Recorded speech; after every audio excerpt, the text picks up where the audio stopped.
Hi everybody, Sarah with Browning Reptiles. Welcome back to the Reptile Bar. Today I'm super excited to share with you our tortoises. Here we have two species of tortoises. We have our Koopa, who is a redfoot tortoise, and we have Sherman. He is a Hermann's tortoise. Our tortoises are super friendly, and I would really like for you to meet them. We're going to start with Koopa Troopa, our redfoot tortoise. Koopa here is still a baby, but she's a really good size. Right now Koopa is 7 years old. When she first came to Browning Reptiles, we actually got her from a breeder just in the GTA, came home to us fresh out of the egg, and was about the size of a golf ball. The tortoise is born with their shell. This is a part of their body. They cannot come out of their shell. A lot of people assume because Franklin the turtle can come out of his shell, that turtles and tortoises can come out of their shell. Not true. Their back is fused to the inside of this shell. Therefore, the shell grows with them. This shell is made of a type of material that actually we have in common with them. And it's the same stuff that your hair and your fingernails are made of. It's called keratin. So just like our fingernails and our hair are always growing. So we need to trim our fingernails. We go to the salon to get a haircut. Koopa, unfortunately, can't go to the salon and get a shellicure. She has to do all of her maintenance on her shell herself. So quite often what they will do is they will wander around and they'll look for rough surfaces like trees and rocks. And they will actually rub their body up against these rough surfaces, and they will maintain the shape and any sharp edges of their shell all by themselves. Koopa Troopa, the redfoot tortoise, is native to South America. So this amazing looking tortoise, if you ever were to go to, say, Barbados, you would find these guys running around wild. They are not an endangered species, so they are not on the protected species list. This animal does not have teeth. They actually have the same feature that a bird has, and that is a beak. So that beak helps them chomp through branches or any rough foliage, which it consists of lots of leafy greens. That is their main diet. They love vegetables, but the redfoot tortoise will actually eat fruits, even flowers. The hibiscus flower happens to be one of their favorite treats. So Koopa right now is only about this big. But when she gets to be full grown, she will be about 12 inches in diameter. This little enclosure here is her nursery. She will be upgraded to a much larger enclosure, but for the time being, this does her just right.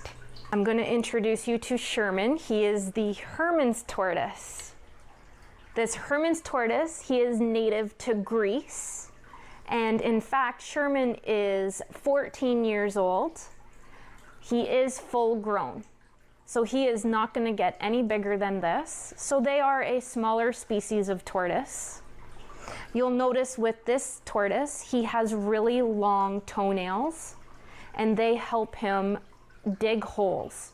This guy loves to bury himself under the substrate or under the dirt, which is where they will do a lot of their thermoregulating. So let's say he gets too hot and he needs to cool himself down. He will dig a hole and he will go and cool himself under the ground. They'll do the same if they need to warm up. Let's say the atmosphere or the climate gets to be too cold. They will go underground in order to keep themselves warm. Herman, he is still considered a baby. The Hermann's tortoise can live to be about 50 years old, where our friend the redfoot tortoise, on average, about 90 years old.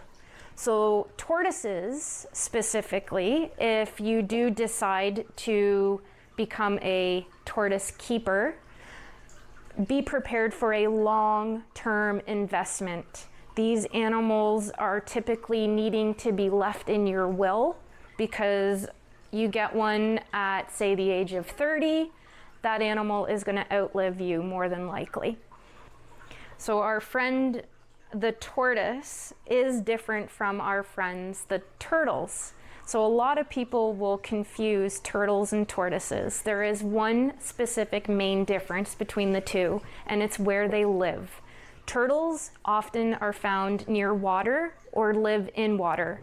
They're aquatic. They usually have webbed toes or flippers for swimming, where tortoises live exclusively on land. They're most of the time terrible swimmers, if they can even swim at all. The ones that I have here, they sink like rocks, so they don't like to be in deep water. Another thing you're going to notice are about their shell. So these guys have a very nice and uniform shaped shell. And the reason that their shells are so pristine like this is because they get all of the vitamins that they require to grow that shell. If you ever find a turtle or a tortoise that has a shell that is very spiky, or they call it pyramiding, that usually means that they have a vitamin deficiency. When you have a turtle or a tortoise in your possession, there are a lot of very specific needs for each different species. So depending on the species that you want to keep or house, you need to make sure that you do your research and ask the questions. Make sure that you are giving that animal everything that it requires to thrive in captivity. That may include heat and humidity, artificial lighting, natural lighting, large or small spaces, lots and lots of love, food, and time and patience. So if you're wondering where you can find us, or perhaps learn more about what Browning Reptiles can do, then I suggest you jump on our Facebook or Instagram, or even check out our website, browningreptiles.com. Feel free to shoot me a direct message if you have any questions. I just love what I do, and I want to continue to share as much as I can with all of you. Thanks for joining me. Bye.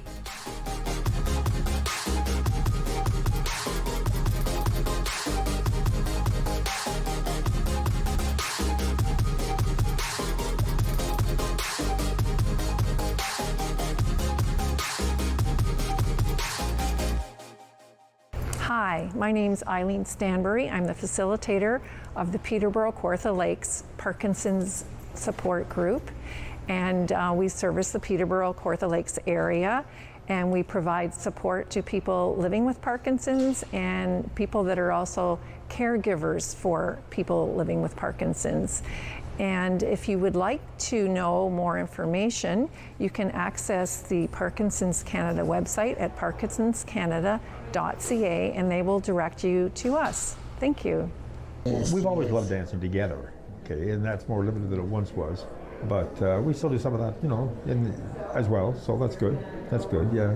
But it's been really, really important for Linda. I mean, Linda's was diagnosed with Parkinson's 14 years ago now, and it's progressing because that's the way the disease is, but she says that she's sure it would have progressed faster without the dancing. You know, that it really has made she feels like it's made a real difference. But every day, as much as I'm going to be home, of course, there are a couple of times a week when I have meetings or whatever, but 5 to 6 times a week. I've done it for about 3 years, yeah. 2.5 anyway. And I feel it's really benefited me because I'm much more mobile than I thought I'd be. Yeah, so I've started doing it with Linda fairly regularly because it's good exercise for me too. I don't have Parkinson's, but it's good for me, and but she's really the one that motivates the whole process. As I say, Linda won't miss one if there's any possibility she can get to the computer at all. Then I'd like to introduce Sarah Robichaud from Dancing with Parkinson's. And she is going to talk a little bit about the benefits of dancing and then she's going to lead us through some moves. As Eileen said, my name's Sarah Robichaud, and I am the founder of Dancing with Parkinson's.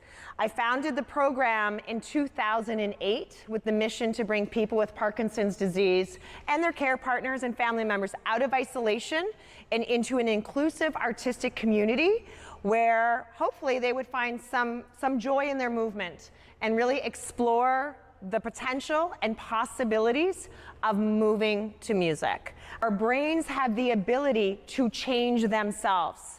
And we all know with Parkinson's disease, it affects the part of the brain that initiates and controls movement. Dance has been shown by using this visualization, this imagery, the music, that we are working with that plastic brain. And we are actually building our cognitive reserves. And we are actually able to access and create and travel along new neural pathways to movement. So we thought today that we would give you a taste of what we do. This is a giant group, which is so, honestly, so amazing to see so many people who want to get out and do something. Should we dance? I think we should. I think we totally should. And we go T-A-N-G-O. T-A-N-G-O. What does that spell? Tango. T-A-N-G-O. Let's T-A. Say it. T-A-N-G-O. T-A. We're doing the tango. When we come together and we dance, our spirits are uplifted. Dancing and exercise, as we know, releases all of those feel-good chemicals and hormones, our serotonin, our dopamine, endorphins, which help minimize and take away some pain, to be honest. So just by dancing, you can get all of those feel-good hormones flooding through the body, which leave you more energized, more able to focus, increase motivation, and increase self-esteem. And just so you know, we have some of the top neurologists, on our board and working with us and endorsing this program. So this is not just yay, we get to dance, and no, this is research-backed, science-proven working and designed specifically for people with PD. So it's free, it's daily, you can do it from your home, and I see no reason why not to be doing it. Doesn't make any sense if you're not doing it already, right? So, love it. T-A-N-G, take a freeze. Thanks, Eileen. Thanks, Sarah. I don't think I have ever exercised so much while sitting in a chair. Oh my goodness. So that was amazing. I felt like I was in Hawaii. I felt like I was on a ship. Yeah. I was in a rodeo. All these things. It's not just the dancing, it's that you take us places. Yes. So that was just wonderful. Everybody, let me know, did anybody here enjoy it? All right. Well, I prefer the water one where you're swimming too, because I can do that. I've got an inverted shoulder on this side, so I only have partial use of it. So I really work to get it up overhead, but I just adapt, I can work out with this hand and up with this hand, and yeah, so I just do it when I can, what I can. He's more mobile than I am, but he struggles too sometimes. You get your shoulders. I find when my arms are in the air for 20 minutes, I can really feel it in my shoulders. Okay. So it's a good workout for me as well. Yeah. Because this association is huge and growing every minute because of Parkinson's spreading as a disease. So this support group meets regularly. It's usually in a small cramped room, and we're all cheek by jowl, but it was nice to see it spread out today, and most people were very involved. which was great. And it was nice to see the originator in person. Yes. So that was good too. Yes, Sarah knows her stuff. Quite a group online that chats, and they know each other and they support each other, and that's great. If you need it, that's a wonderful part of it. Just I think it's an incredible service. The fact that it's every day at the same time is also really important, because you know that it starts at 11. You don't have to worry about, no, is this Tuesday or is it Friday? You know, it's just there. And I bet you don't miss one a week, right? Normally. Yeah. 2 a week occasionally. Maybe, but so it's a really valuable service. We really appreciate it. Whether you have Parkinson's or you're just a human, we all need this. Every human, especially our aging population, especially living with PD, needs daily physical activity, daily access to social connection, and we need to keep our brains strong and healthy. So that's why we dance with Parkinson's. And that's why every single day, 365 days of the year, we offer free dance classes, live, online. I want you to gather everybody in on this side of the room and everybody in on this side of the room and say thank you.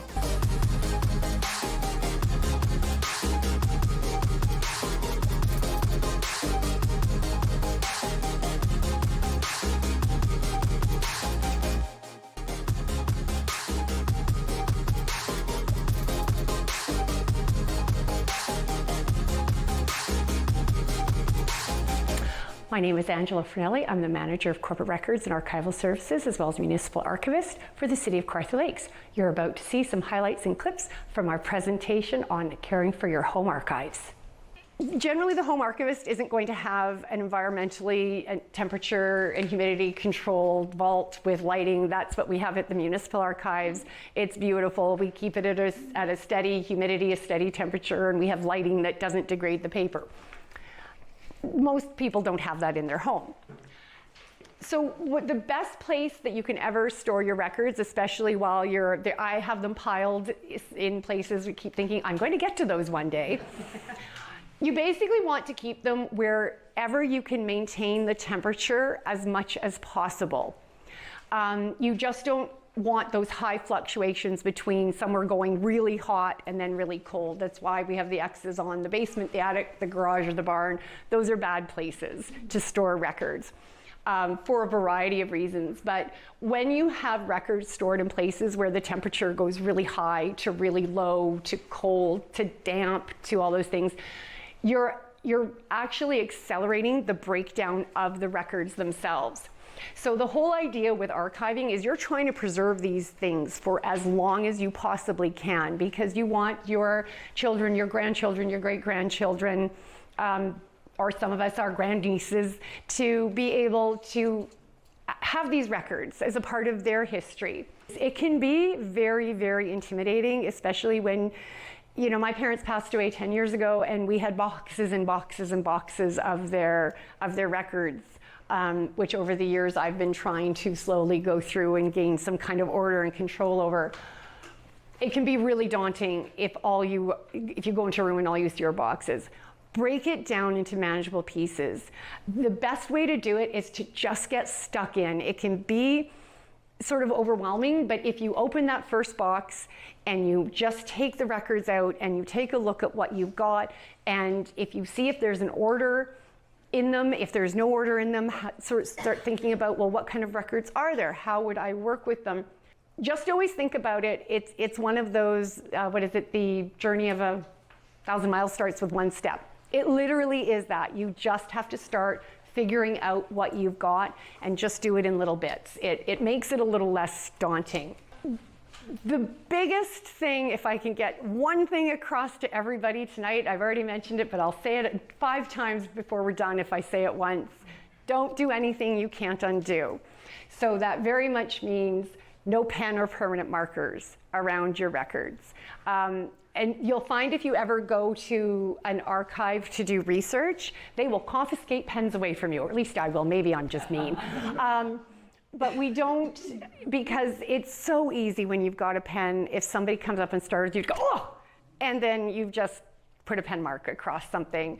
I've gone to places where very well-meaning people, very well-meaning volunteers have worked with photographs, and they took black felt tip marker and wrote on the front of the photographs everything they knew about it. And these are things that you just can't undo. As well, just so you know, I don't really talk about this because I don't get into too much the conservation for really severely damaged records, because once again, it's always best to talk to a professional. But if your records are ever water damaged, if there's flood, if there's been fire and they've had to come in and they've had to soak everything down because of the fire, and your records are all wet, do the same thing. Get them in plastic freezer bags, suck out as much of the air as you can, and put them in your freezer. That will keep them in situ until you can get to somebody who can properly, they'll never be restored to normal, but they can actually get them so that they're 100%, the information is saved, and that's the best thing. You just want to make sure that you're mitigating as much as possible any of the environmental humidity, because that will crystallize in as it's frozen. The other point is to try as much as possible to maintain the original order in which they were created and or stored in. A lot of times, the way we create records says something. We tend to put like records together. We keep all the same letters together. We have a row of our journals on the bookshelf. We have Christmas cards every year. At least I do. Maybe I'm the only, you know, I have all the Christmas cards, and I put them away and I keep them together. I've told all my nieces and my nephew that when they're going through my records, that there's a purpose to the way I've stored things, and most people do. They're very purposeful to the way you store your records. A lot of times there is no order, and then you have to try and impose one, is what we call imposing order, and generally we just do it chronological, and we try to do what makes sense. But if you have a feeling that these were maintained and created in a certain way, try and keep that as much as possible, because the way records are stored together gives context. It gives more information. And you never know when you're going to have a family historian or a family genealogist or just someone like me who just is weird about records. And you never know what information is going to be inferred by what records are kept together. I can always give guidance, and feel free. I mean, honestly, if people want to send me an email, or if they want to reach out, if you're working on a home project and you need a little bit of guidance, I can talk records till the cows come home, and archives even longer. So it's like I say, with those intangible things, it is hard sometimes to know what's the right move to make with your records. If we're lucky, we can keep it all, but if we can't, we have to make those decisions. All I can do is give you the best guidance that I can, because I know the process by which I used to make decisions, but they'll be different for you. So if you have records that are curved, rolled, the best thing to do are to put them between something like sheets of the polyethylene that will keep it good, and weight it down. That's the only way. When we have severely curled, like I know that there's a lot of, when they used to, especially from, in the cadet days, we'll have really, really long panoramic ones, and they've been rolled up, and they've been rolled for 30, 40, 50 years. For those to be kept straight, we have to rehumidify with distilled water in a controlled area with a bin and all of these other things, and then we have to leave it in that for a bit, and then we weight it down. That's something that a professional should do if they're very tightly wound up. But for something, if it's just got a curve, absolutely just protect them and weight them down. Generally, we really try not to fold things if we can. You are honestly better to roll it up, because you can undo rolling. And quite often, one of the things that I'll do is I will roll it up, and I will use my archival paper clips, and I'll put them on each end, and it keeps it rolled. Little things like that.